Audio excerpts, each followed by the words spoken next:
আলাইকুম গাইস, আপনারা কেমন আছেন? আপনাদেরকে একটা জমিদার দেখাই। এই আমার জমিদারে কি বড় হাম দিছে। এই জমিদারে খাবার খাইব আর ঘুমাইব, আমার জ্বালায় শেষ খেলায়।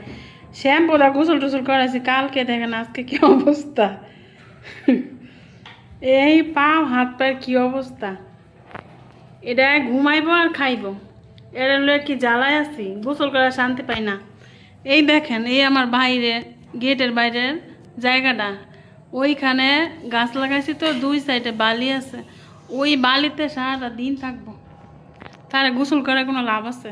দেখেন এই জমিদার সারাটা দিন ঘুমাইব আর তার খিদা লাগলে হেসে উঠবো। এই দেখেন পা হাতের কি অবস্থা। এই পা হাত নিয়ে আবার খাটে উঠবো। এই সে খাইব আর ঘুমাইব, খাইব আর ঘুমাইব।